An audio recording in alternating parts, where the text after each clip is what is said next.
Hello, everyone. My name is Philip Palumbo. I'm the host of the Palumbo podcast, where I interview some of the most successful market strategists, economists, and entrepreneurs that we can find to share their passion and knowledge about the financial services industry. Today, I'm super excited to have Lisa Chastain, who has 10 years experience in the financial services business. She specializes in teaching people how to stop budgeting, build wealth, and spend guilt-free, which I'm looking forward to talking about. So, Lisa, thank you for your time today. I'm so excited to be here. Thanks for having me. All right. So if we could start with telling my audience exactly what you do. Simply put, I'm a money coach. I help people who, regardless of how much money they have or don't have. So let's detach from how much money they actually have in their bank account or in their investments. There are so many Americans today who do not have a healthy relationship with money. So having been in the financial services industry, having been a part of the wealth management conversation, I worked for a private RIA. People need help feeling good about what they're doing with their money. And they need permission, in my opinion, to love their lives and spend healthy and enjoy the fruits of their labors, honestly. So as a coach, I work with the mindset, the money mindset of individuals to help them, regardless of their situation, have what they want and less of what they don't want. Yeah. I found working with my clients for the past 23 years is the emotional part and the confidence part is what they lack. Right. And it's us coaching them through this is what's most important. So how do you best coach your clients in overcoming some of the challenges that they have, concerns, and building confidence with their overall financial situation? The number one place I start is getting clear about what it is that they really want. I have been in relationship with hundreds of financial advisors in my career. So one of the privileges that I have as a money coach is that I'm not now competing with financial advisors. So I get to have great conversations and relationships with financial advisors. And there's a lot of projecting that happens in the industry about what should happen or how to do things the right way or the wrong way. And as a money coach, I get to peel that back with clients and say, let's stop with the judgment or wanting to impress me or wanting to feel like you're doing the right thing or you're doing a good job. Let's get clear with who you are, what your purpose is on this planet, and what it is you really want. And then with those conversations first, we can then framework and move money in whatever direction it needs to go for someone to get where they want to go in life. Yes. So I have a big thing. The first thing we start with is having a clear vision, and it's on my website and something I talk about in my book and as the most important thing.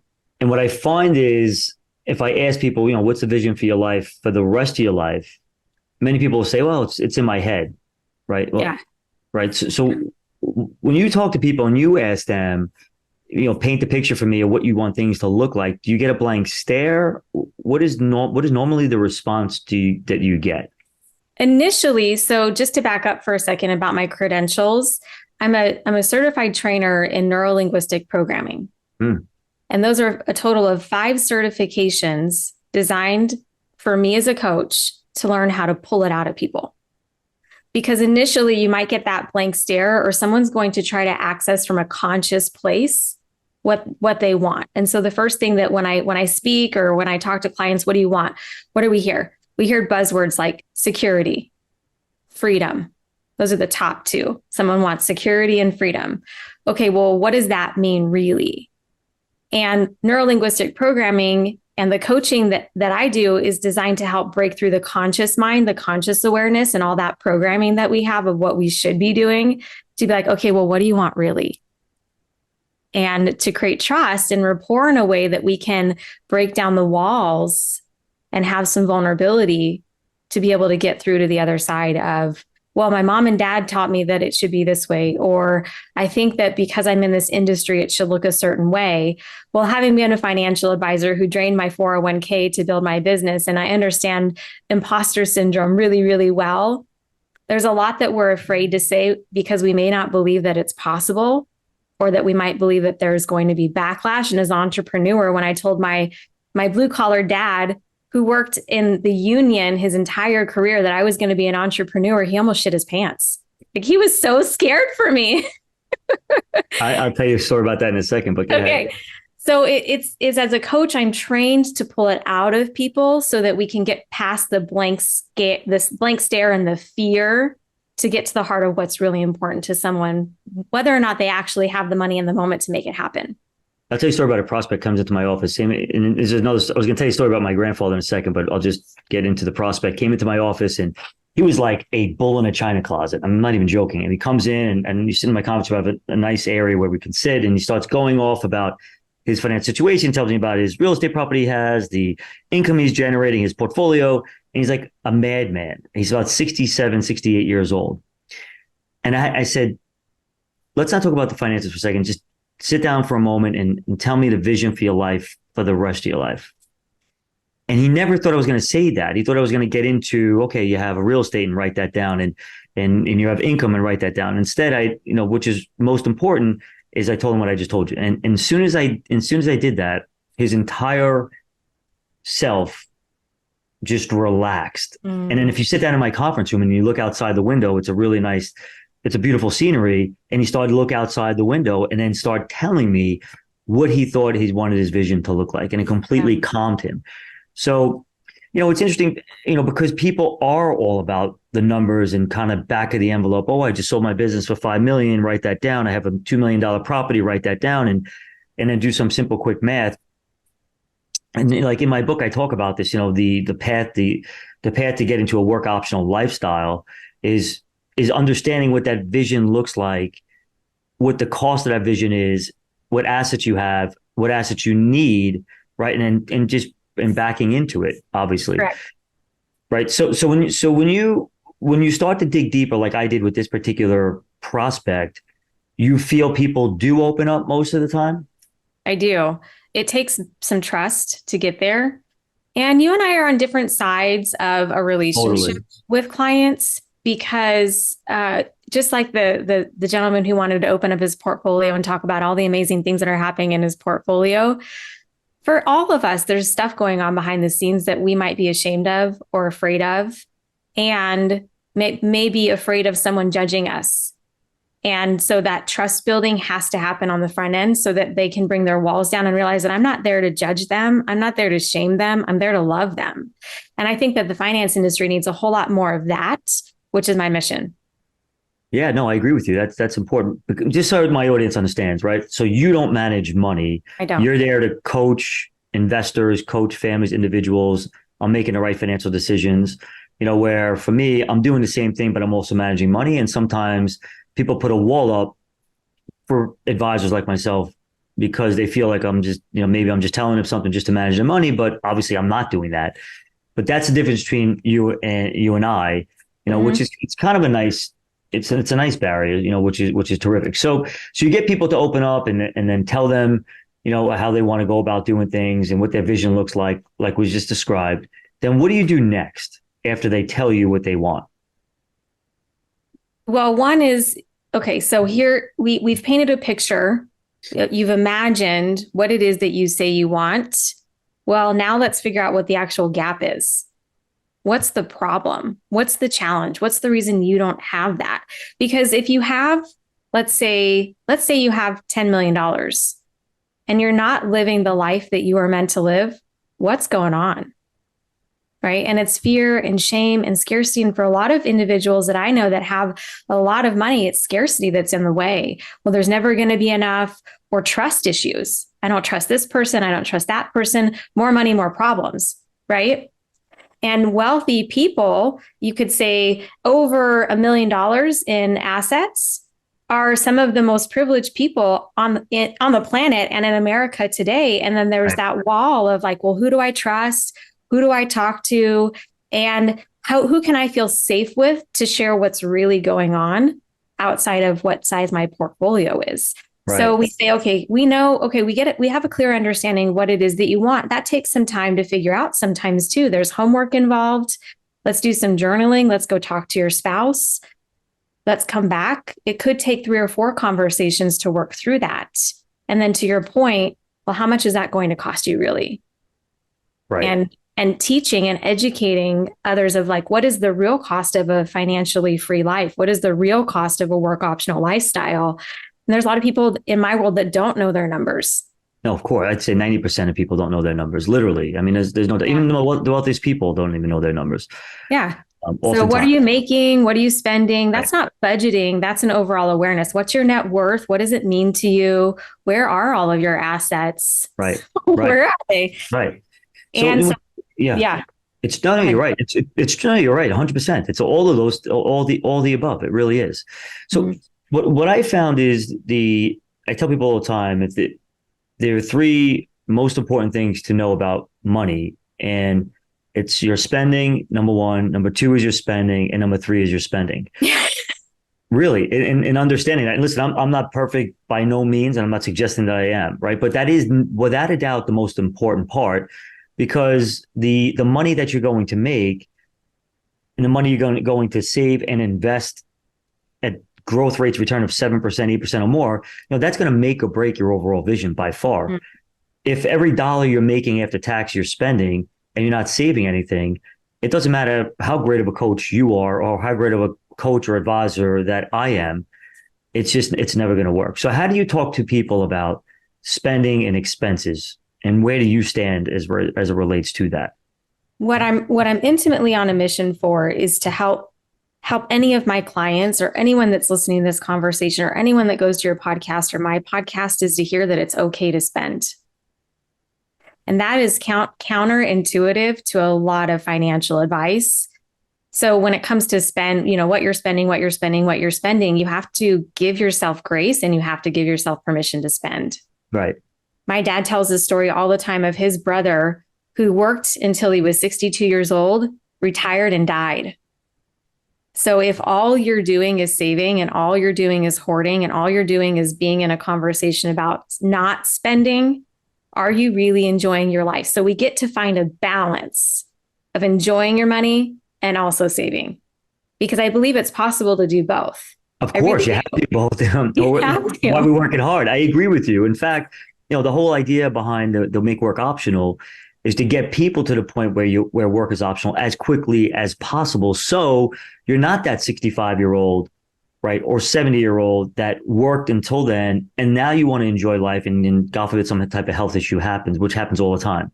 Right. Even have people in their 40s and 50s. So explain to me then, when you talk about this balance, how do you create that balance? So one of the biggest things that I think the financial industry sort of struggles with is, yes, maximize your retirement account or pre-tax dollars. I'm fine with that. Or you want to do a Roth contribution, which all depends on how much income you make, and you got to do that calculation. But let's agree that if you can afford to, let's max that out first. Sure. And then second to that is every dollar you earn you're going to pay tax on it. So if I have $1, I pay 30 cents to the government, I'm left with 70 cents, 60 cents, depending on how much money you make, maybe 50 cents. Yeah. Let's just say 70 cents. So now I have 70 cents I just brought home. What do I do with that? How do I know, if I'm coming to you, how do I know how much I should save and how much I should spend? Okay. So 95% of our purchasing decisions are in the subconscious mind. That's research done by Gerald Zaltman. That's research done in behavioral economics. That research is clear. And then also in neurolinguistic programming, that the same science comes around to say that 90 to 95% of the decisions that we make are in our unconscious mind. So we have to get clear on where the conflicts really are with why you're feeling, if you are feeling any sort of way about saving versus spending. There are unconscious values that you have in lots of areas of your life that if you're not aware of, those are actually driving the bus for you. Those are the unconscious values that you have that are making the decisions for you in a very unaware kind of way. So once we can get clear about your top values, we can align all of the choices you're making financially in that direction. It's less of my financial advisor told me I have to do this, which then could translate like to my parents told me I had to do this, or my grandparents told me I had to do this, but it doesn't align with me. And then you're in this battle. So with that 70%, let's chunk it out and make sure that your values you can live out. And for me, the biggest way that I'm teaching people how to do that is to move money into different accounts for different purposes, which when you have a lot of money, you have to invest it in different places to get different returns on investment. So that's how portfolio management works anyway. Right. Institute the same concept into your personal financial life. Put money in a spending account. Give yourself permission to spend it.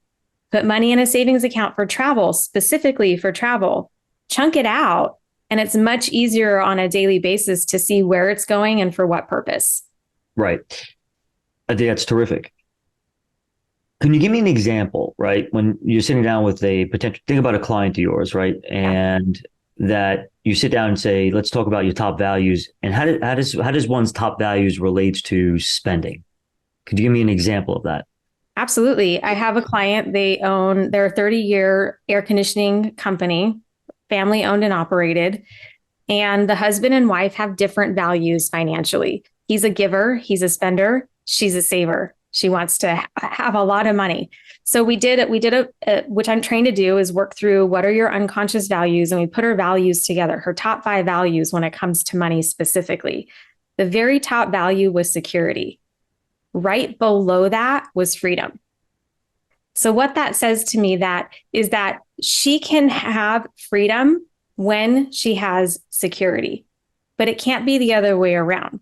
So that value of security, we need to make sure that for her definition of security, not my definition of security, that she can see that her financial life is aligning in that way. So, okay, if security is your top value, what does that look like? What does that feel like? How much money do you have to have in the bank to feel secure? Because a financial advisor might say something like, well, you need to have $1 million because your portfolio, blah, blah, blah, and then you've lost them. But if they're like, well, if I can have 3 months worth of income set aside, I'll feel secure and then I'll have more freedom. So it's about relating to them and leveling with them based on what they think and what they feel, not making them wrong, not making right. So a lot of advisors will say, which we hear all the time, well, you need to have 6 to 9 months worth of income set aside for emergencies. And for most Americans, that's unfathomable. But what if it could be 1 or 2 months? Would that feel like a good amount to start? So, using those values, we clearly define what that means for them and start operating out of that model. Now, is there anything that's the opposite of that, right? So the security, freedom, that's like the perfect answer to that question. Yeah. Have you gotten something different? Yeah, absolutely. So I have another client. She's actually a financial advisor, which is super great. She's one of my clients. Right. And you probably know this. And behind the scenes is that there are a lot of financial advisors who are great at what they do who also don't feel like they have their shit together, right? Yeah, like shoe shine guy doesn't shine his own shoe. Yeah. It's always the same story. Yeah. We all need work. I have coaches for the same reason. So her top value, I think, if I'm getting this correctly, her top value is flexibility. So with money, there has to be flexibility or there is nothing else. Your top value is the one that drives the bus on all of the values that you have. So if she can't feel or see, which is why the stop budgeting program in my world works a lot of times, is like, well, let's build in some flexibility. Let's figure out what that means for you. And for her, it was flexibility of time more than flexibility of money. I figured you were going to say that. Right. Right. That's really, really interesting. Now, what if you get an answer from somebody that more relates to spending, right? Like top value for somebody would say, I don't know, high-end car, second home. Yeah. So these are more materialistic things. Those are priorities. Those aren't values. Our top values at an unconscious level are typically not associated or almost never associated with material things. Right. So it could be family. It could be success. It could be longevity. It could be something that's a little bit more open and broad. Our unconscious values don't organize materialistically. Yeah, I love how you present the values. I think people may need probably some education on values, right? So if you say, like anything else in life, you got to peel the onion back. If someone says to you, my top value is family, which is the answer that I would probably give if you asked me. And then the question, well, Phil, what do you mean by family? And how does that relate to spending? Yep. And I may say, well, spending on vacations is important to me because it creates memories that I'm never going to be able to get back. right? Because they're younger now. Like I have three boys, and as they get older, et cetera. So this is how I'm assuming how you peel the onion back. Does that make sense? Yeah. So in a formula, if you want a formula, we discover what the top values are. And then using those top values, we create priorities. Because we say that our top value is family, which for me, it's high up there. And so then that equates to what are our priorities of time and what are our priorities of money. And from priorities, we set goals. So that's how it scaffolds: values, priorities, goals. Mm-hmm. Charlie Munger said he wanted to become rich. This was really eye-opening for me because I never really thought of it this way, I guess. But he said he wanted to be rich because it gave him independence. Mm-hmm. He felt like if he had to give a check to the bank because of a mortgage, he didn't feel right about that. So his number one goal in becoming rich was simply to become independent. And if you look at his lifestyle, wasn't lavish at all. Lived in the original home. Same thing with Buffett, right? As we know, cars they drive. But I think the security and the freedom part is a big part of what really money is all about. Yeah. If you said to someone, share with me your vision, let's create a clear picture, and someone's like, well, I wrote down an envelope like I said before, and I just need $10 million. $10 million that'll give me $400,000 to $500,000 in cash flow per year, and that's all I really need. Or $20 million that gives me $1 million, $1.2 million. As long as I'm there, I'm good. Okay. And right, so let's say somebody pushes you on this, right? Because you say to them, "Tell me the vision for your life." Like, Lisa, I don't need that. And values, just give me. My goal is to get to 20 million. My business is worth 15 million now. If I get to 20 and sell it net, I'm good. Great. What would your answer be to that particular person? If you're good, why are you here? Right. Especially with a money coach, with my training, what are we doing here if you're good? Right. In other words, why are they sitting in front of you if they were in good shape? That's always the case, right? It's like Glengarry Glen Ross says, if they're sitting in the lot, they're wanting to buy. And that's true. That's true. Yeah. What are we doing here then? What does that look like? What does that feel like specifically? Mm-hmm. And if they don't want to open up, okay, well, what's in the way here? Right. What I say to people all the time, right? Even if that person I just told you is not sitting in front of you, is just in their world doing their thing because they don't want to sit down with someone like you or me because they think they just got it, right? Yeah. Yeah. And I always say that, yeah, and they'll probably be fine and they'll go through life, and did they live to 80, 85, 90, 95, they'll have a great life and all that type of stuff. But the difference is when you work with a professional, I'm saying a good professional, because there is a lot of bad apples out there, and I would agree with that at 2000%, right? But there's also bad apples in medicine and everywhere, law, et cetera. But I do think more so in the financial community. However, but my point is that when you do find someone that is good at what they do, like you, right? And if they work with my firm, the differences that we can make, even if it's subtle, but the subtle things often make the biggest difference in life. It can mean a lot to your top value, maybe your family. So even if you're out there doing it on your own, but we can maybe do something that could, double the amount your family can inherit, for example. I'm not talking about straight from investments. A lot can be from taxes and other things that we do. So that's the other part that, people don't really understand. And I understand why, because perhaps they had a friend who had a bad experience, or they read things in the newspapers and they just like to do it on their own. But there's such value in talking to someone like you and what you're doing to get people like really to sit back and think about, like, what is it that I really want? What's really important to me? Right. I just bought this, not me, but I'm saying I'm just giving an example. Someone just bought this beautiful car. That's great.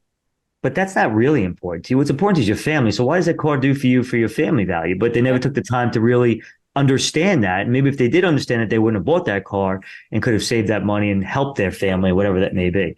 So like all these things that you're talking about, I'm not just saying this because we're on this podcast right now. I'm really not. I'm saying I'm doing this for 23 years. I'm telling you, and it's not just this finance, but it's also health. It's also fitness, right? It's really sitting down. And if you're saying to yourself, I want to lose 20 pounds and 30 pounds, or I want to have some type of fitness goal, like you have to plan it out and you got to sit back and say, well, why do you want that? Yep. Because the why is what's going to drive everything. Absolutely. That brings up a really great point, is that we all have blind spots. We all 100%. Have blind spots.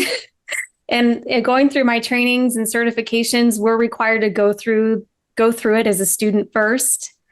And it uncovered all kinds of blind spots that I have that were getting in the way of me living my best life. And my Right. life is good. Yeah. I went through a divorce. I've been through a lot. And the life that I'm living today is as close to the life that I've always wanted as humanly possible. That's great. Good for you. To get there, it's required me to uncover and look at my blind spots. And Yeah. financially, to your point, why do we delegate? Why do we bring in experts? Well, in every area of my life, I have experts because I have blind spots. And that's the whole premise of teaching and mentorship. Why do we go to college if we know everything? Right. Well, having a money manager who does this all day long, this is your full-time job. This is what you do for a living. How much better, how much faster, how much quicker could you get to your goal and have what it is that you really want if you have the courage to hire people and bring them onto your team? We all need teams. Absolutely. It's tremendous. I mean, you're 100% right. And everybody, people have to understand it. We all have these blind spots, just like you said, these gaps. And I think the most important thing is, number one, to recognize them. Yeah. And then number two is just do it. Do whatever you need to do to help you with that blind spot, to create, Absolutely. like you said, the best possible life that you can live. Because I really believe I think that's like the end goal that we all have to really, strive for. Yeah. Right. Because when you're sitting on your bedside and it's that time for you to go, whatever that looks like, whatever time that is, you really don't want to regret anything. No. That's the most important thing. And money is a big part of that. It is. Anything else, Lisa, that you would like to add? Well, let me ask you actually, when it comes to investing, right? So I'm sitting down with you and I'm your client and we go through the values exercise and other exercises that you go through. And I'm like, Lisa, how do you think I should manage my money? Yeah. What do you say? Okay, well, I'm not going to manage your money, first of all, but right. But you have to have an opinion. Yeah. How do you manage your money? You start with, on a daily basis, knowing that the choices that you're making are combined moving you in the direction that you want to be going. So you need to have active financial management in your household. That doesn't necessarily mean that you have a budget. That just means that there is work being done on a regular basis to track and monitor the choices that you're making so that everybody gets what they want. If you have kids, if you have a spouse, everybody's feeling like they're fulfilled and getting what they want out of life and out of the work that you're doing.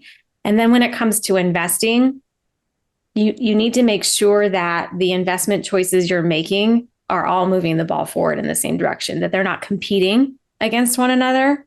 That comes with purpose and intention. And all too often, most of us, I would say this in America, are not being as intentional as we could be with the decisions that we're making. And some of us are feeling lost. And also ask the question, whose life are you living really? Are you living your life? Are you living the life that your parents wanted you to have? Are you living the life that you think that you should have? Those questions get louder and louder and louder as you progress in life if you don't have the courage to answer them. So whose life are you living really? It's true. So Deion Sanders is an awesome Instagram. Maybe you saw it, but I mean, he was an incredible, accomplished athlete, right? And we all know his background. Yeah. But he said when he was at the pinnacle of his career, he was empty. And he said he cried like a baby. And it comes down and it came back to his childhood. And he talked about that, which oftentimes is the case for many. So, this deep dive stuff, Lisa, it's financial related, but it's much more than that. And that's the impact that I want to have on my clients, much like you are. Like the title of my book is Make Work Optional, but then Achieve Financial Peace of Mind. I mean, that's really, if I could accomplish that for my clients and everybody that I'm working with as a firm and as a mission, as we think about things going forward. I mean, when you think about that, if you can accomplish that for people, I mean, it's a tremendous accomplishment as professionals for both you and I. Yeah. So the work you're doing really, really is excellent. And I look forward to working with you in the future. Thank you. Absolutely. Thank you for your time today. Yeah. Thanks for having me.